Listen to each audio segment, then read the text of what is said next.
जय हिंद दोस्तों। जैसा कि आप सबको पता ही है कि अभी आने वाला है एनटीपीसी और ग्रुप डी का एग्ज़ाम। तो इसके लिए हम लगभग 100 क्वेश्चन के आसपास आप लोगों के लिए लेकर आ रहे हैं। ये बहुत ही ज़्यादा ज़रूरी है। तो चलिए शुरू करते हैं। और अगर आप सेट 1 नहीं देखे हैं तो डिस्क्रिप्शन बॉक्स में लिंक है, जाकर देख लीजिए। तो बढ़ते हैं। पहला क्वेश्चन है हमारा, निम्नलिखित में से कौन एक सदिश राशि नहीं है? ऑप्शन है संवेग, वेग, कोणीय वेग और द्रव्यमान। तो क्वेश्चन में है कौन एक सदिश राशि नहीं है, तो द्रव्यमान एक सदिश राशि नहीं है। द्रव्यमान एक सदिश राशि नहीं है, बाकी ये तीनों सदिश राशि है। अगला क्वेश्चन है हमारा, अदिश राशि है। तो अदिश राशि में से ऑप्शन है हमारे पास ऊर्जा, बल आघूर्ण, संवेग, उपयुक्त सभी। तो इसका ऑप्शन नंबर ए सही हो जाएगा। ऊर्जा एक अदिश राशि है। अगला क्वेश्चन है हमारा, निम्नलिखित में से कौन सी एक सदिश राशि है? निम्नलिखित में से कौन सी एक सदिश राशि है? तो संवेग, दाब, ऊर्जा, कार्य, इस चारों में से हमारा ऑप्शन नंबर ए सही है। संवेग एक सदिश राशि है। ऑप्शन नंबर 1 सही है। अगला क्वेश्चन है हमारा, निम्नलिखित में से कौन सी राशि सदिश नहीं है? तो आयतन एक सदिश राशि नहीं है।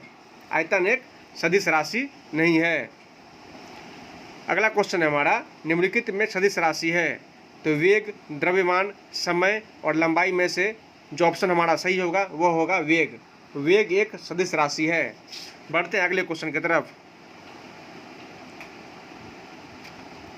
अगला क्वेश्चन है हमारा, निम्नलिखित में से कौन सा एक व्युत्पन्न परिणाम नहीं है? तो घनत्व, आयतन, द्रव्यमान और चाल, ये 4 ऑप्शन है। तो इसमें से हमारा सही ऑप्शन हो जाएगा द्रव्यमान। द्रव्यमान एक व्युत्पन्न परिमाण नहीं है। अगला क्वेश्चन है हमारा, त्वरण ज्ञात करने का सही सूत्र कौन सा है? तो त्वरण ज्ञात करने का सही सूत्र हमारा A = V - U/T हो जाता है। तो ऑप्शन नंबर ए हमारा सही है। अगला क्वेश्चन है हमारा, पदार्थ के संवेग और वेग के अनुपात में कौन सी भौतिक राशि प्राप्त की जाती है? 4 ऑप्शन है हमारे पास, वेग, त्वरण, द्रव्यमान और बल। तो ऑप्शन नंबर सी आपका सही हो जाएगा, द्रव्यमान। अगला क्वेश्चन है हमारा, ml2 इनवर्स 2 किसके अनुरूप है? तो ये बल के अनुरूप है। ऑप्शन नंबर ए आपका सही हो जाएगा। अगला क्वेश्चन है हमारा, एक लड़की झूले पर बैठी स्थिति में झूला झूल रही है। उस लड़की के खड़े हो जाने पर दोलनों का आवर्त काल क्या होगा? तो क्वेश्चन में जैसा कि है, एक लड़की झूले पर बैठी स्थिति में झूल रही है, तो उस लड़की के खड़े हो जाने पर दोलनों का आवर्त काल क्या हो जाएगा? तो दोलनों का आवर्त काल दोस्तों कम हो जाएगा। बढ़ते हैं अगले क्वेश्चन की तरफ। अगला क्वेश्चन है हमारा, घूर्णन करती एक गोल मेज पर अचानक एक लड़का आकर बैठ जाता है। मेज के कोणीय वेग पर क्या प्रभाव पड़ेगा? तो मेज के कोणीय वेग पर जो प्रभाव पड़ेगा वह यह हो जाएगा कि यह कम हो जाएगा। तो ऑप्शन नंबर ए हमारा सही है। अगला क्वेश्चन है हमारा, यदि किसी चलती हुई वस्तु के वेग को 2 गुना कर दिया जाए तो उसका, ऑप्शन नंबर ए है हमारा, त्वरण गति 2 गुना हो जाएगा। बी है हमारा, गतिज ऊर्जा 2 गुनी हो जाती है। सी है हमारा, गतिज ऊर्जा 4 गुनी हो जाती है। चौथा है हमारा, भार 2 गुना हो जाता है। तो ऑप्शन नंबर इसका आपको सी सही हो जाएगा। यदि किसी चलती हुई वस्तु के वेग को 2 गुना कर दिया जाए तो उसका गतिज ऊर्जा 4 गुना हो जाती है। बढ़ते हैं अगले क्वेश्चन की तरफ। अगला क्वेश्चन है हमारा, किसी पिंड के द्रव्यमान तथा भार में अंतर होता है क्योंकि द्रव्यमान परिवर्तनीय होता है जबकि भार स्थिर रहता है। बी है ऑप्शन, द्रव्यमान स्थिर रहता है जबकि भार परिवर्तनीय होता है। सी में है दोनों सत्य है और डी में दोनों गलत है।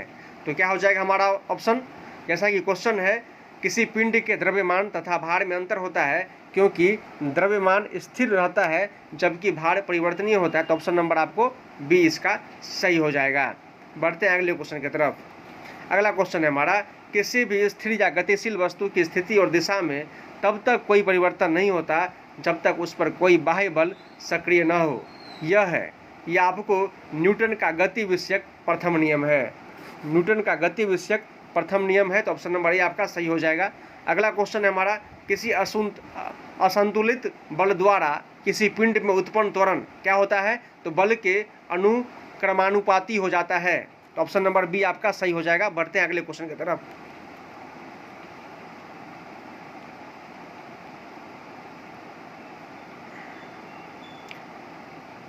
अगला क्वेश्चन है हमारा, न्यूटन के गति के तीसरे नियम के अनुसार, और न्यूटन के गति का तीसरा नियम तो सभी को पता ही है, in every action there is always equal and opposite reaction. तो ये क्वेश्चन है हमारा, न्यूटन के गति के तीसरे नियम के अनुसार क्रिया तथा प्रतिक्रिया से संबंध बल क्या होता है? तो ये हमेशा भिन्न भिन्न वस्तुओं पर ही लगे होने चाहिए। तो ऑप्शन नंबर आपका सी सही हो जाएगा। देखिए यहाँ पर सिर्फ आपको हम क्वेश्चन प्रैक्टिस करवा रहे हैं, और जितना डिटेल में पढ़ना है फिजिक्स का वो सारे प्लेलिस्ट में है, जाकर देखिए, वहाँ पर सारा वीडियो अवेलेबल है, वहाँ पर जाके आप सारे चीज़ को डिटेल में देख सकते हैं। तो यहाँ पर अगर हम डिटेल में सारे क्वेश्चन को बताने लगे तो 5 से 6 घंटा लग जाएगा। तो यहाँ पर बस आप लोग क्वेश्चन को प्रैक्टिस कीजिए, और डिटेल में पढ़ना हो तो प्लेलिस्ट में जाइए, वहाँ पर सारा चीज़ अवेलेबल है, सारा चीज़ अच्छे से पढ़ा है वहाँ पर। बढ़ते हैं अगले क्वेश्चन की तरफ। प्रत्येक क्रिया के बराबर व विपरीत दिशा में एक प्रतिक्रिया होती है, यह है न्यूटन का गति विषयक तृतीय नियम। अभी तुरंत आप लोगों को हम बताए हैं, in every action there is always equal and opposite reaction, ये न्यूटन का थर्ड लॉ है। अगला क्वेश्चन है हमारा, जल में तैरना न्यूटन की गति के किस नियम के कारण संभव है? तो ये तृतीय नियम के कारण संभव है। बढ़ते हैं अगले क्वेश्चन की तरफ। अगला क्वेश्चन है हमारा, कोई पिंड तब तक विरामावस्था में ही बना रहेगा जब तक उस पर कोई बाह्य बल कार्य नहीं करता है, यह कथन किसका है? तो यह कथन न्यूटन का है। अगला क्वेश्चन है हमारा, बल की परिभाषा आती है? तो न्यूटन के गति के पहले नियम से बल की परिभाषा आती है। बल की परिभाषा न्यूटन के गति के पहले नियम से आती है। अगला क्वेश्चन है हमारा, किसी पिंड के उस गुणधर्म को क्या कहते हैं जिससे वह सीधी रेखा में विराम या एक समान गति की स्थिति में किसी भी परिवर्तन का विरोध करती है? तो यह कहलाता है आपको जड़त्व। यह कहलाता है आपको जड़त्व। बढ़ते हैं अगले क्वेश्चन की तरफ। अगला क्वेश्चन है हमारा अगला, न्यूटन के पहले नियम को भी कहते हैं। तो न्यूटन के पहले नियम को भी कहते हैं जड़त्व का नियम। ये तुरंत अभी रिपीट किए हैं। बढ़ते हैं नेक्स्ट क्वेश्चन की तरफ।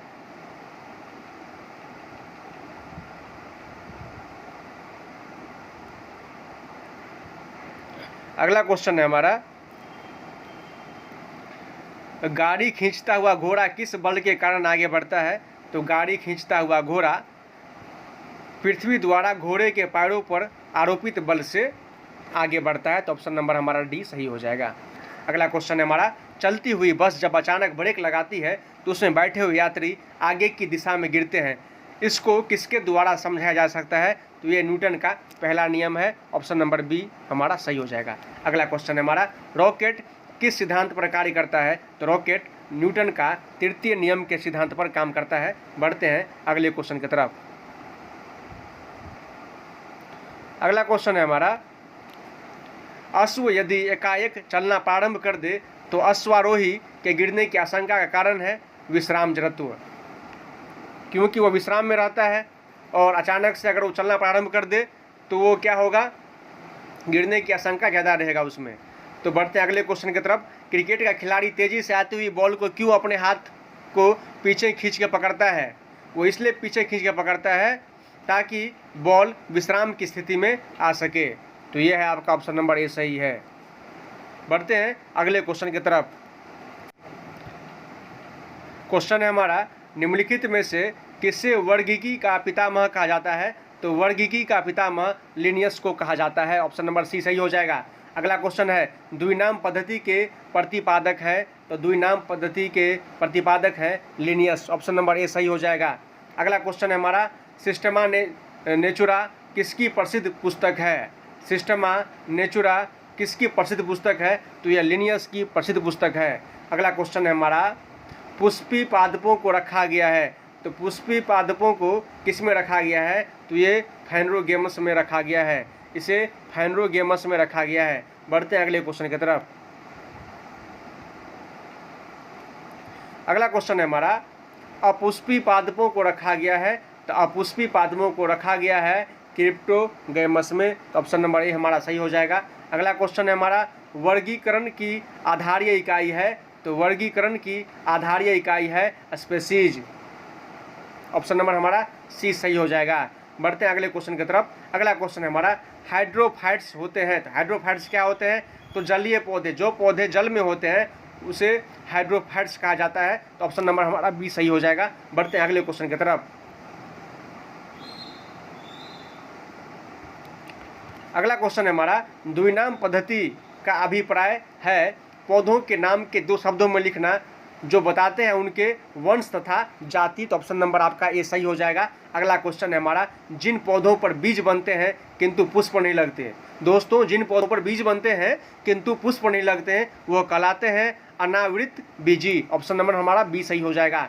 बढ़ते हैं अगले क्वेश्चन की तरफ। अगला क्वेश्चन है हमारा, जीवाणु की खोज किसने की। तो जीवाणु की खोज ल्यूवेन हुक ने की। जीवाणु की खोज ल्यूवेन हुक ने की। बढ़ते हैं अगले क्वेश्चन की तरफ। अगला क्वेश्चन है हमारा, जीवाणु से संबंधित निम्न कथनों में कौन सही है। सभी जीवाणु स्वपोषी होते हैं, सभी जीवाणु विविध पोषी होते हैं, अधिकांश जीवाणु विविध पोषी होते हैं किंतु कुछ स्वपोषी होते हैं, सभी जीवाणु प्रकाश संश्लेषी होते हैं। तो ऑप्शन नंबर हमारा सी सही हो जाएगा। जीवाणु से संबंधित कथन जो सही है इसमें सिर्फ सी नंबर सही है। सी नंबर में है आपको, अधिकांश जीवाणु विविध पोषी होते हैं किंतु कुछ स्वपोषी होते हैं। अगला क्वेश्चन है हमारा, जीवाणुओं को पौधे माना गया है क्योंकि इनमें कठोर कोशिका भित्ति होती है। तो ऑप्शन नंबर बी आपका सही हो जाएगा। बढ़ते हैं अगले क्वेश्चन की तरफ। अगला क्वेश्चन है हमारा दोस्तों, जीवाणुविक कोशिकाओं में नहीं होता है। तो जीवाणुविक कोशिकाओं में क्या नहीं होता है। तो सूत्रकणिका नहीं होता है। ऑप्शन नंबर हमारा डी सही हो जाएगा। अगला क्वेश्चन है, जीवाणुओं की साधारण आकृति क्या होती है। तो जीवाणुओं की साधारण आकृति छल रूपी होती है। अगला क्वेश्चन है हमारा, जो जीवाणु आकार में सबसे छोटे होते हैं वे क्या कहलाते हैं। तो वे गोलाणु कहलाते हैं। वे क्या कहलाते हैं, वे गोलाणु कहलाते हैं। बढ़ते हैं अगले क्वेश्चन की तरफ। अगला क्वेश्चन है हमारा, एक गोल जीवाणु कहलाता है। तो एक गोल जीवाणु क्या कहलाता है, कोकस कहलाता है। गोल जीवाणु कोकस कहलाता है। ये लगभग रेलवे में अभी तक 2 से 3 बार पूछा गया ये क्वेश्चन। एक गोल जीवाणु क्या कहलाता है। तो एक गोल जीवाणु कोकस कहलाता है। एक सर्पिल जीवाणु को कहते हैं, सर्पिल जीवाणु क्या कहते हैं, सर्पिल जीवाणु को अस्पाइरिलम कहते हैं। ऑप्शन नंबर हमारा डी सही हो जाएगा। बढ़ते हैं अगले क्वेश्चन की तरफ। अगला क्वेश्चन है हमारा, वास्तविक केंद्रक किस में अनुपस्थित होता है। तो वास्तविक केंद्रक जीवाणु में अनुपस्थित होता है। ऑप्शन नंबर हमारा सी है। अगला क्वेश्चन है, निम्नलिखित में से कौन सर्वाधिक संख्या में पाए जाते हैं। तो सर्वाधिक संख्या में जीवाणु पाए जाते हैं। अगला क्वेश्चन है, बैक्टीरिया में पाए जाने वाले प्रकाश संश्लेषी आशय कहलाता है वर्ण किल्वक कहलाता है। ऑप्शन नंबर हमारा सी सही हो जाएगा। अगला क्वेश्चन है, पाश्चर प्रसिद्ध है क्योंकि रोगों की जर्म थ्योरी के लिए। पाश्चर किस चीज़ के लिए प्रसिद्ध है। तो रोगों की जर्म थ्योरी के लिए। तो ऑप्शन नंबर हमारा सी सही हो जाएगा। बढ़ते हैं अगले क्वेश्चन की तरफ। अगला क्वेश्चन है हमारा, निम्न में से सबसे छोटा जीव क्या है। विषाणु, जीवाणु या फिर यीस्ट या फिर माइकोप्लाज्मा। तो सबसे छोटा जो जीव है वो है दोस्तों माइकोप्लाज्मा। बहुत इंपॉर्टेंट क्वेश्चन है, वीवीआई क्वेश्चन है ये।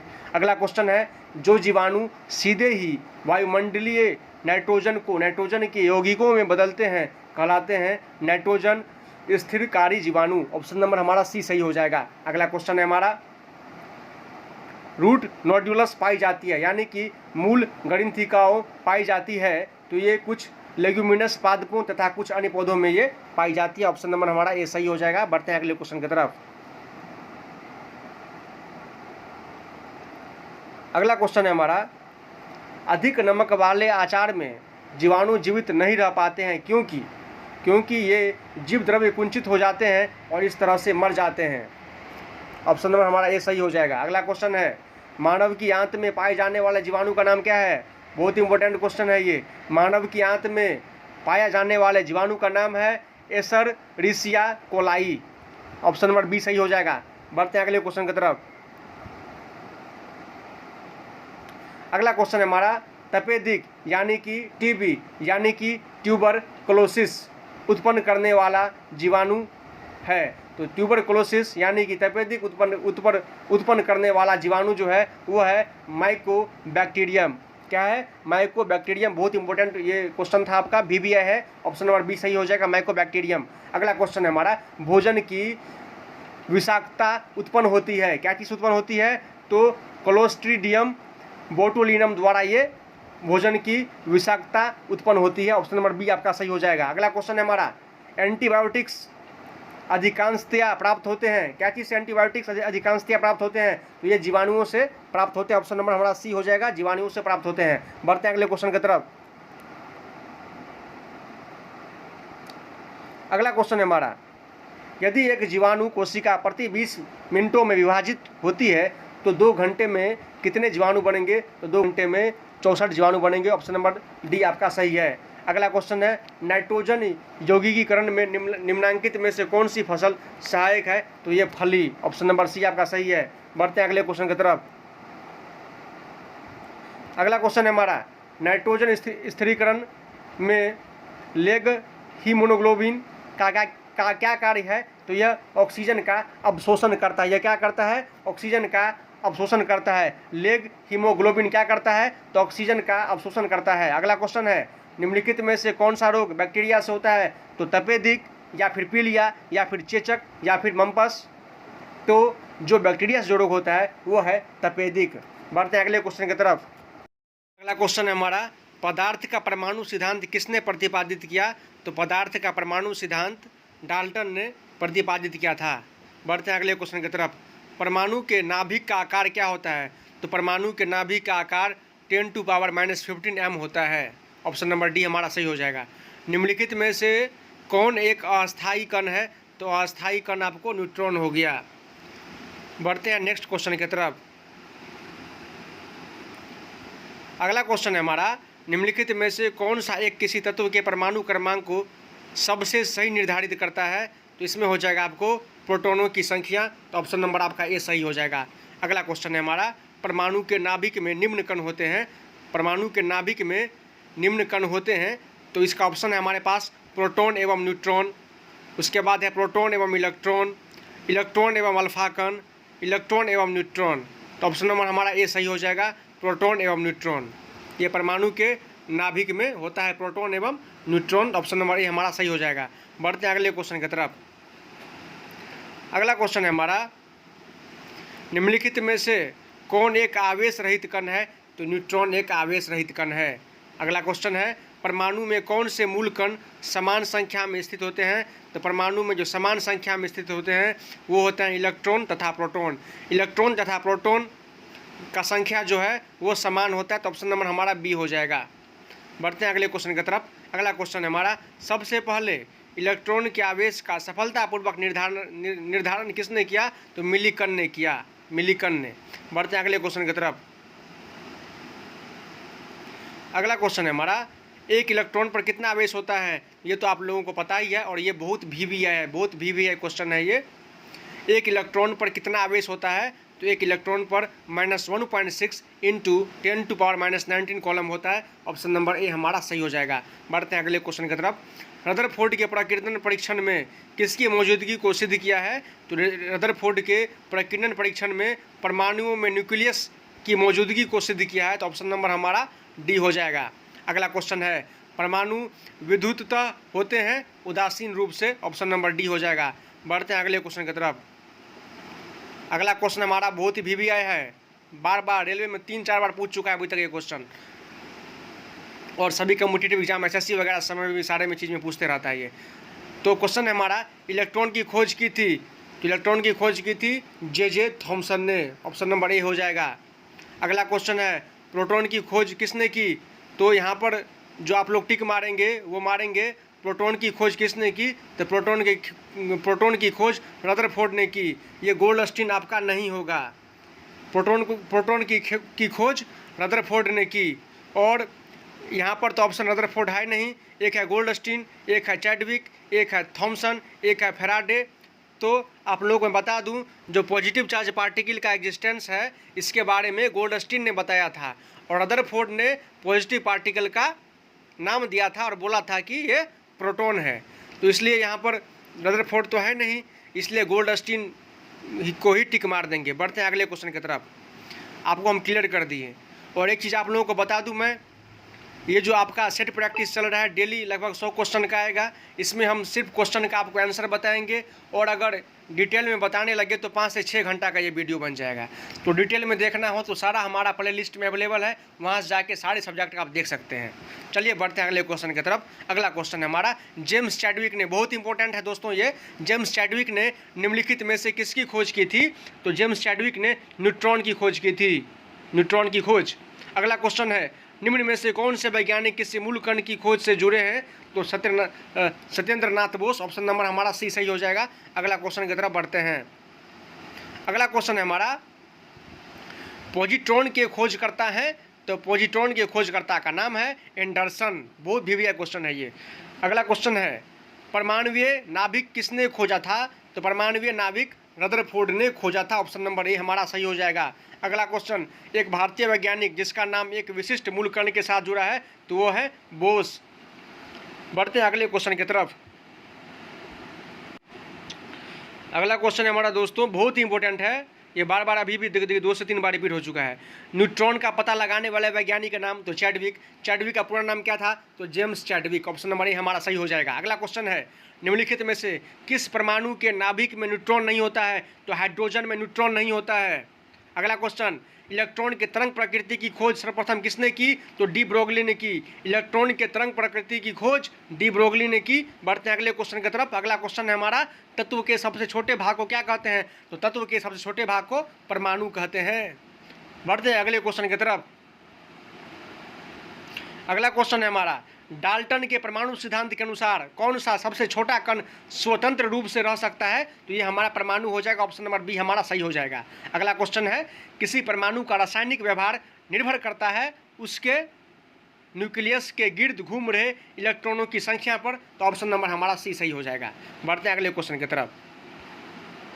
अगला क्वेश्चन है हमारा किसी परमाणु की द्रव्यमान संख्या किसके द्वारा निर्धारित होती है? तो न्यूट्रॉनों की संख्या तथा प्रोटॉनों की संख्या के योग द्वारा, ऑप्शन नंबर हमारा डी सही हो जाएगा। किसी परमाणु की द्रव्यमान संख्या किसके द्वारा निर्धारित होती है? तो न्यूट्रॉनों की संख्या तथा प्रोटॉनों की संख्या के योग द्वारा, तो ऑप्शन नंबर हमारा डी हो जाएगा सही। अगला क्वेश्चन है हमारा किसी परमाणु के परमाणु द्रव्यमान और द्रव्यमान संख्या के अंतर को कहते हैं द्रव्यमान क्षति। द्रव्यमान क्षति किसे कहते हैं? तो किसी परमाणु के परमाणु द्रव्यमान और द्रव्यमान संख्या के अंतर को ही द्रव्यमान क्षति कहते हैं। बढ़ते हैं अगले क्वेश्चन की तरफ। अगला क्वेश्चन है हमारा किसी न्यूक्लियर कण में कोई द्रव्यमान और कोई आवेश नहीं होता किंतु प्रक्षकरण होता है, तो ये ऑप्शन नंबर आपका सी हो जाएगा, न्यूट्रिनो। अगला क्वेश्चन है किसी परमाणु में परिक्रमण कर रहे किसी इलेक्ट्रॉन की कुल ऊर्जा क्या होती है? तो सदा धनात्मक होती है। धनात्मक मतलब क्या हो गया आपको? पॉजिटिव, हमेशा वो पॉजिटिव ही होगा। बढ़ते हैं अगले क्वेश्चन की तरफ। अगला क्वेश्चन है हमारा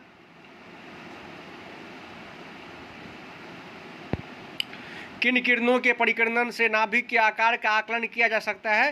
तो अल्फा कण, ऑप्शन नंबर ए सही हो जाएगा। अगला क्वेश्चन नाभिक के कणावेशित होने की खोज की थी रदरफोर्ड ने की थी, ऑप्शन नंबर बी आपका सही हो जाएगा। अगला क्वेश्चन है परमाणु भार का अंतर्राष्ट्रीय मानक है? तो C12।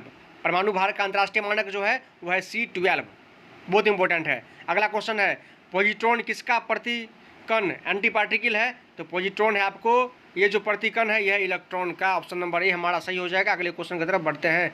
न्यूक्लियस की द्रव्यमान संख्या, तो न्यूक्लियस की द्रव्यमान संख्या सदा उसके परमाणु क्रमांक से अधिक होता है, ऑप्शन नंबर हमारा बी सही हो जाएगा। अगला क्वेश्चन है हमारा निम्नांकित में से किसे आणविक सिद्धांत प्रतिपादित किया था? तो जॉन डाल्टन ने आणविक सिद्धांत प्रतिपादित किया था, उनका नाम था जॉन डाल्टन।